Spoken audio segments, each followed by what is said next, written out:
नमस्कार, नमो बुद्धाय, जय भीम, जय पेरियार। साथियों, आप सभी का जागो पंच में बहुत बहुत स्वागत। जागो पंच आज आपके लिए लेकर आया है मनुवादियों द्वारा फैलाई गई व्यवस्था, मनुवादियों द्वारा फैलाया जा रहा, परोसा जा रहा अंधविश्वास पाखंड। वह पाखंड वर्तमान में क्या है जो ये सदियों से तो फैलाते आए हैं लेकिन आज भी फैला रहे हैं, वह ऐसा पाखंड क्या है। अभी जल्द में ही रिलीज हुई फिल्म आदि पुरुष के बारे में आज हम चर्चा करेंगे। इस आदि पुरुष फिल्म में अंधविश्वास और पाखंड को जिस तरह परोसा गया है वह मनुवादियों के मंसूबे की पोल खोलता नजर आया है, क्योंकि इस फिल्म में और वाल्मीकि की रामायण और रामचरितमानस में कोई तालमेल नहीं है। उसी तरह जैसे वाल्मीकि की रामायण से तुलसी की रामचरितमानस में कोई तालमेल नहीं बैठता, वैसे ही इनकी जो कृति आगे आती है, यानी आप समझिए काल्पनिक गाथाओं में एक रूपता कभी नहीं आ सकती। यही आदि पुरुष में देखने को मिलता है। लेकिन आदि पुरुष के बारे में, आदि पुरुष फिल्म के बारे में मनुवादियों में हाय तौबा मची हुई है। ये हाय तौबा कैसे मची हुई है? उनकी भावनाएं आहत हो रही हैं। अरे भैया, काल्पनिक गाथा जब वाल्मीकि रामायण से तुलसी की रामायण नहीं मिलती है तो आज इस कलयुग में तुम्हें सतयुग के दर्शन कैसे हो सकते हैं?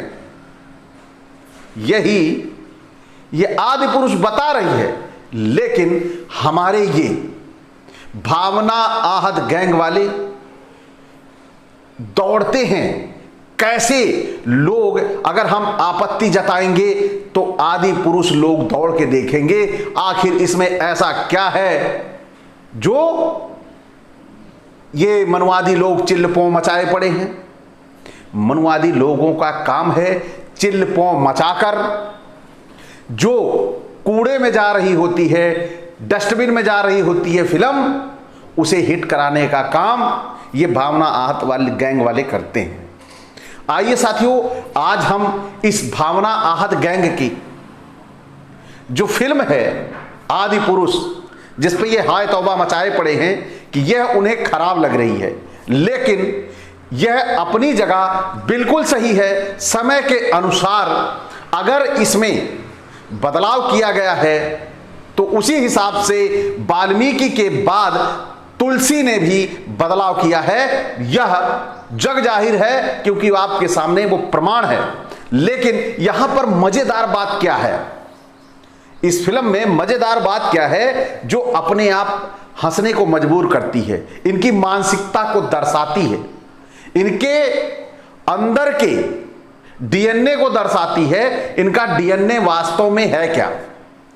इनकी फिल्म में लैंग्वेज देखिए, भाषा देखिए, जैसे जैसे आती गई इनकी भाषाएं परिवर्तन होता गया। संस्कृत से अवधी पे आए, अवधी से हिंदी पे आए, और हिंदी पर जब आए तो ये अपने मनोभाव छिपा ना पाए। संस्कृत में ये छिपा ले जाते थे, अवधी में ये छिपा ले गए, लेकिन ये अपनी भावनाएं आदि पुरुष में नहीं छिपा पाए। वो कैसे? यहां पे देखिए, एक डायलॉग मैं आपके सामने पेश करता हूं। इस डायलॉग को आप देखिए। कपड़ा तेरे बाप का, तेल तेरे बाप का, कपड़ा तेरे बाप का, तेल तेरे बाप का, और जलेगी भी तेरे बाप की। ये हनुमान जैसा, जिसे सुसंस्कृत, जिसे बहुत ही विद्वान, जिसे बल बुद्धि विद्या देहु महे हरहि कलेश विकार, उसकी भाषा शैली यहां पर देखिए। एक गुंडा, यानी जो बजरंग दल है, आरएसएस है, ये बजरंग दल, जो बजरंग दलियों की जो भाषा है ना, वो सामने हनुमान के मुंह से निकल के आ रही है। कपड़ा तेरे बाप का, तेल तेरे बाप का, जलेगी भी तो तेरे बाप की। ऐसा हनुमान मेघनाथ से कह रहे हैं। यानी ये बजरंग दली किसके पास गए हुए हैं? ये गए हुए हैं जो इनकी भावना आहत कर देते हैं। गजब की इनकी भाषा शैली है। इनकी भाषा शैली में हंसी आ रही है कि ये गुंडों और लफंगों की ये जो भाषा प्रस्तुत की है, ये मनुवाद का सबसे बड़ा उदाहरण है। आज इनका जो आईना है वो सामने खुल के आ गया। आदि पुरुष के जरिए जो जय श्री राम को गुंडे के रूप में रिप्रेजेंट करते हैं, वो गुंडे के रूप में यहां रिप्रेजेंट होता हुआ इस फिल्म में दिखाई दे रहा है आपके सामने। आइए अगले डायलॉग की तरफ चलते हैं, जो वाकई ही हमारे मतलब यानी जो जागरूक लोग हैं, जो अंधविश्वास पाखंड में घुसे लोग हैं, उनको लोगों को सीख देने के लिए बड़ा अच्छा एक दर्शन मिलेगा। वह दर्शन क्या है इसमें दिखाई देता है, झलकता है।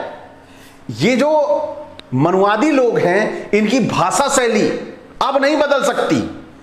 जब क्लिष्ट भाषा हुआ करती थी संस्कृत, जो पढ़ने नहीं दिया जाता था तो लोगों को समझ में नहीं आता था, अवधि लोगों से पाला नहीं पड़ा, अब हिंदी से लोगों को पाला पड़ा है। तो यहां पर जरा इनकी भाषा को गौर करिएगा। ये कह रहे हैं तेरी बुआ का बगीचा है, तेरी बुआ का बगीचा है क्या जो यहां हवा खाने आया है? ये कौन कह रहा है? ये मेघनाथ कह रहा है तेरे बुआ का बगीचा है, जो हनुमान को तेरी बुआ का बगीचा है जो एक हवा खाने आया है। बताइए यह भाषा किसकी लगती है? यह भाषा उसी की लगती है जिसके ऐसे संस्कार होते हैं। वो संस्कार किसके ऐसे होते हैं? मनुवादियों के। मनुवादी हमेशा इसी तरह की भाषा शैली इस्तेमाल किए हैं। इनके पूरे ग्रंथ भरे पड़े हैं, लेकिन हम उसे समझ नहीं पाते। वो भाषा शैली हमारे, उस भाषा का हमें ज्ञान नहीं है और हम इनकी भाषा को समझ नहीं पाते उसमें क्या लिखा गया है। लेकिन आज जब इनकी भाषा हिंदी में सामने आ रही है तो देखिए आपके सामने क्या क्या ये बोल रहे हैं। आइए अगले पे चलते हैं।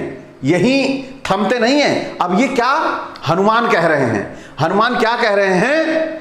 रावण की पूरी सभा लगी हुई है और हनुमान वहां पे क्या कह रहे हैं? जो हमारी बहनों को हाथ लगाएगा उसकी लंका लगा देंगे। भाई उस समय कैसे लंका लगाई थी? लंका तो लगाया अब कहा जा सकता है। यानी क्या ये अब ये आदि पुरुष प्रस्तुत किया है वह वर्तमान की घटना है कि उस समय उसकी लंका लगा चुके थे, मतलब लंका जला चुके थे, तो इस समय ये कह रहे हैं कि उसकी लंका लगा दी। यानी इनके दिमाग की बत्ती यहां पे दिखाई देती है कि इनके दिमाग कहां तक जाता है। इनका दिमाग चेतना विहीन है, जातिगत श्रेष्ठता इनकी शून्य है।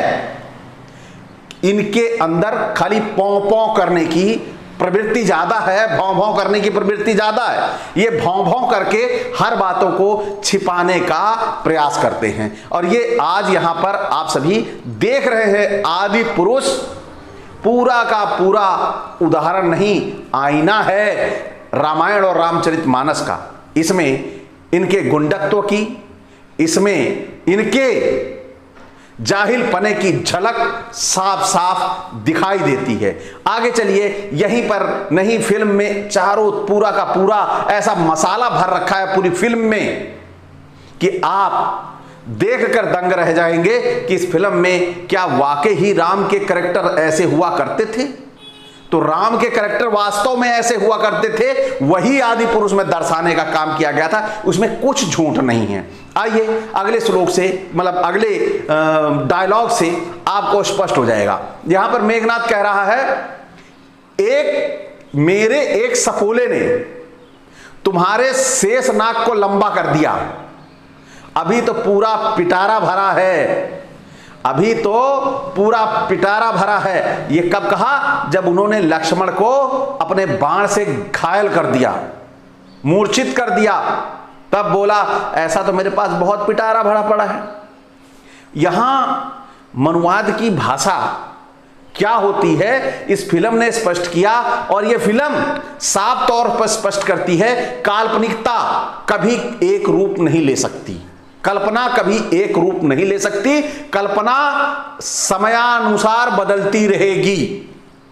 उसी तरह जैसे वाल्मीकि ने रामायण लिखा, वह उसका अपना बनाया हुआ चरित्र था। उसके बाद तुलसी ने अपना राम पैदा किया। जब तुलसी ने अपना राम पैदा किया तो उसने सारे कैरेक्टरों के भाषा, शैली, व्यवहार पूरा का पूरा बदल दिया। और आज अगर आदि पुरुष में इस डायरेक्टर ने अगर बदल दिया, शुक्ला ने, तो निश्चित तौर पर कुछ नया नहीं है। इन्होंने केवल अपने राम को पैदा किया है जो काल्पनिक है। तो हाय तौबा मचाने की जरूरत नहीं है, क्योंकि कल्पना बदल सकती है, कल्पना कभी भी कुछ भी करवा सकती है। आइए आगे चलते हैं, आगे इनके जो डायलॉग हैं उसकी बात करते हैं। सबसे पहले तो मैं बता देना चाहूंगा कि आदि पुरुष जो है वह रामायण और रामचरितमानस के वास्तविक चेहरे का दर्शन है। यह वास्तविक चेहरे का दर्शन करा रही है। कैसे? जैसे पूरी फिल्म में बीएफएक्स डाल के फिल्म में बनावटीपन, जिस तरह बनावटी कैरेक्टरों को उतारा गया है, जैसे उसमें रीछ भालू जो दिखाए जा रहे हैं वो पूरे के पूरे बनावटी हैं। यानी मॉन्स्टर जिसे बोलते हैं, हम मॉन्स्टर देखते हैं जैसे जो विदेशी फिल्में होती हैं, इंग्लिश फिल्में होती हैं हॉलीवुड की, वो इसी तरह के मॉन्स्टर बनाती हैं। वही मॉन्स्टर को लॉन्च किया गया है भारत में। तो ये मॉन्स्टर, और आप चले जाइए यहां पर इसकी काल्पनिकता यही झलकती है। इधर आदि पुरुष में मॉन्स्टर लॉन्च किए गए और इधर वाल्मीकि ने बंदर लॉन्च किए थे। बंदर यानी बोलता हुआ बंदर, बोलता हुआ हिरन, बोलता हुआ भालू, बोलता हुआ बाज, चील, बोलता हुआ जंगल, बोलते हुए पेड़ पौधे, यह प्रस्तुत करने का काम वाल्मीकि ने किया था। और आज आदि पुरुष में वही लेके आ गए हैं। फर्क क्या है? फर्क क्या है तो कल्पना। तो वही कल्पना की उड़ान पे हाय तौबा करने का काम नहीं किया जाता। कल्पना की उड़ान में आनंद लिया जाता है और उस आनंद से अपने जो शरीर के प्रसन्नता है, वो रोम रोम है, उससे खुश होते हैं। आपकी उम्र बढ़ती है, आप स्वस्थ रहते हैं। लेकिन ये भावना, आहत गैंग वाले, इनकी भावना कभी कहीं भी बिगड़ सकती है। ये कुछ नहीं कहा जा सकता। रामचरितमानस पे हाय तौबा नहीं मचा सकते, क्योंकि वो समझ में नहीं आती। वाल्मीकि की रामायण हाय तौबा नहीं मचा सकते, वो समझ नहीं आती। आज ये हिंदी में फिल्म आ गई तो इसमें समझ आने लगा, तो हाय तौबा मचने लगी। तो आप इस कल्पना की उड़ान को देखकर एंजॉय करें, मस्त रहें, खुश रहें। यही उस बेचारे डायरेक्टर का काम था और मकसद था कि हमारा समाज जो अंधविश्वास और पाखंड में गोते लगाया हुआ है, वह उस गोते से निकल के आएगा और मुझे माला माल कर देगा। उसका उद्देश्य इतना भर था, क्योंकि अंधविश्वासियों को और पाखंडियों को लूटना बहुत आसान है। वैसे ही जैसे केदारनाथ में लूट लिया गया 238 किलो सोना, उसी तरह जैसे उज्जैन में लगातार वीआईपी दर्शन के नाम पर लूटा जा रहा है, उसी तरह जैसे बागेश्वर धाम वाला अपनी कथाओं के लिए लाखों रुपए लेता है, उसी तरह यही व्यवसायी आदि पुरुष फिल्म बनाने वाला है। और तो यहां पर हाय तौबा नहीं मचाई जानी चाहिए, क्योंकि यह काल्पनिकता की उड़ान है। काल्पनिकता की उड़ान में दाग नहीं आना चाहिए, क्योंकि वो पूरी तरह से कल्पना है। यह इस डायरेक्टर को लिखना चाहिए था फिल्म में, यही एक गलती कर दी। अगर वो गलती ना करता तो शायद फिल्म को लोग मजे लेके देखते, क्योंकि यहां पर उसने वास्तविकता दर्शा दी। रावण की लंका को सोने का बताया गया और इस फिल्म में सोने का दिखाया नहीं गया। क्यों नहीं दिखाया गया? क्योंकि फिर सवाल आ जाता कि ये सोने की लंका आई कहां से, वो जली कैसे, लोग फिर सवाल उठाते। क्योंकि सोने की लंका तो जल नहीं सकती थी, इसलिए वहां पर घास फूस और लकड़ियों का और वो जो काला वाला घर बनाया गया, ऐसे घर बनाए गए जो जल सकते हैं। पहले ऐसे ही घर हुआ करते थे, लेकिन वाल्मीकि ने अपनी कल्पना की उड़ान आदि पुरुष के डायरेक्टर से आगे तक पहुंचाई और लंका को सोने की बनाई। लेकिन आदि पुरुष का डायरेक्टर उसे जलने लायक बनाया कि वो जल सके। आइए आगे चलते हैं। इसमें एक छोटी और बात है। इस फिल्म में जो वाल्मीकि रामायण है, रामचरितमानस है, उसमें सीता जो है वो अपनी चूड़ामणि देती हैं, और यहां पर आदि पुरुष की सीता चूड़ी देती है। इस पे भी तकलीफ है। किसको?